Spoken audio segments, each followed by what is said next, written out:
Halo teman-teman semua, kembali lagi di sini. Pada kesempatan kali ini, saya akan menjelaskan eh, studi case yang telah diberikan oleh dosen kita, yaitu Pak Bambang, tentang perusahaan PT Tomode Mobil Indonesia.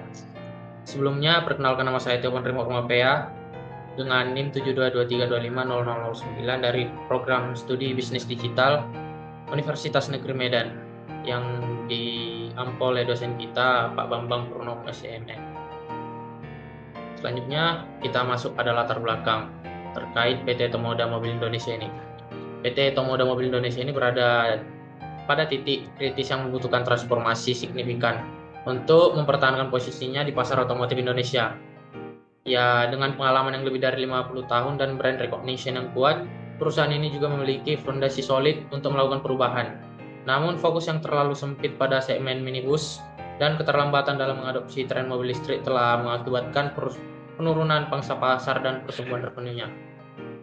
Nah, selanjutnya kita langsung masuk saja ke analisis SWOT-nya. Yang pertama itu analisis strength atau kekuatan dari perusahaan ini. Yang pertama, perusahaan ini memiliki pengalaman di industri yang lebih dari 50 tahun ya, teman-teman di Indonesia sendiri. Dan juga yang kedua, brand recognition yang kuat dengan produk kijang anapanya. Selanjutnya, jaringan dealer yang established di kota-kota besar dan kapabilitas produksi serta supply chain yang mature. Dan yang terakhir itu reputasi sebagai produsen mobil keluarga dari perusahaan ini sangat-sangat dipercaya oleh masyarakat. Yang selanjutnya kita masuk ke weakness atau kelemahan dari perusahaan ini. Yang pertama itu fokus yang terbatas pada segmentasi segmen minibus. Yang kedua, efisiensi bahan bakar yang rendah, yaitu pada produk utamanya. Yang ketiga itu masalah teknis pada sistem injeksi New Kijang Anava Reborn. Dan yang keempat itu strategi marketing tinggalan zaman serta jangkauan geografis mereka yang terbatas dibandingkan kompetitor-kompetitor lain. Dan yang terakhir, kurangnya diversifikasi produk terutama di segmen mobil listrik. Seperti yang sudah saya sampaikan tadi pada latar belakang. Nah, selanjutnya kita masuk ke opportunities atau peluang yang dimiliki dari perusahaan ini. Yang pertama itu pertumbuhan dari pasar mobil listrik yang signifikan apalagi di era sekarang ini.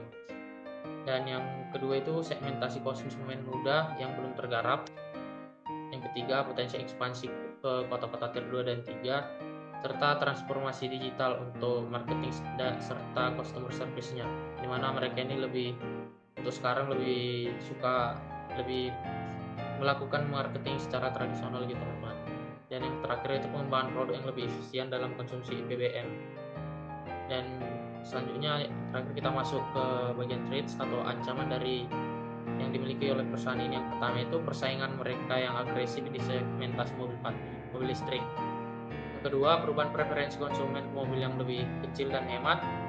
Yang ketiga, ekspansi geografis pesaing lebih cepat serta penurunan loyalitas pelanggan akibat masalah-masalah teknis yang sering terjadi pada produk mereka. Dan yang terakhir itu biaya marketing tradisional tadi yang saya bilang itu termasuk tinggi dan hasil yang diperoleh dari marketing tradisional itu sangat-sangat minimal, sangat-sangat kecil gitu teman-teman. Nah, selanjutnya kita masuk ke bagaimana strategi perbaikan yang harus dilakukan oleh perusahaan ini dalam meningkatkan penjualan produk mereka. Pertama itu inovasi produk. Nah, di sini mereka bisa melakukan pengembangan pada lini mobil listrik serta perbaikan sistem injeksi pada mobil existing yang sudah ada. Dan mereka juga bisa melakukan peluncuran varian mobil kompak untuk segmentasi pasar untuk orang-orang muda seperti itu teman-teman. Selanjutnya transformasi digital marketing. Nah, seperti yang sudah kita bahas tadi, mereka ini lebih cenderung melakukan marketing secara tradisional. Nah, seharusnya mereka ini lebih cenderung melakukan pemasaran secara digital seperti itu teman-teman, yang meliputi implementasi strategi mereka secara omni channel marketing. Mereka juga bisa melakukan pengembangan presence di sosial media yang kuat. Selanjutnya mereka juga bisa melakukan kerjasama dengan para influencer yang sudah mengerti atau yang bergerak pada bidang mobil ya kan teman-teman, mungkin seperti itu.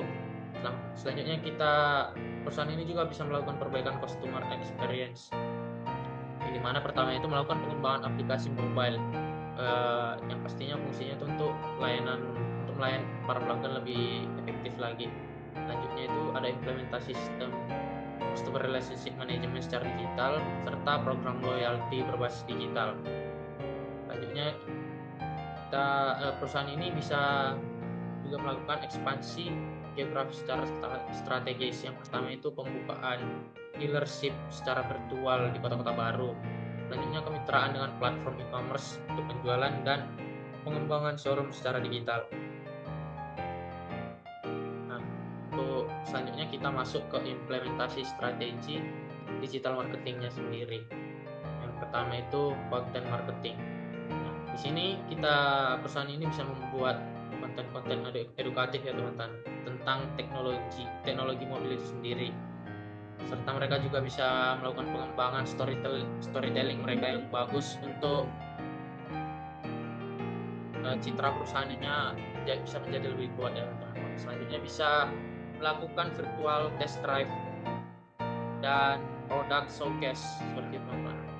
Selanjutnya itu perusahaan ini juga bisa melakukan data driven marketing, yang dimana itu contohnya implementasi marketing automation seperti email marketing dan juga personalisasi customer journey serta retargeting campaign yang efektif juga teman-teman.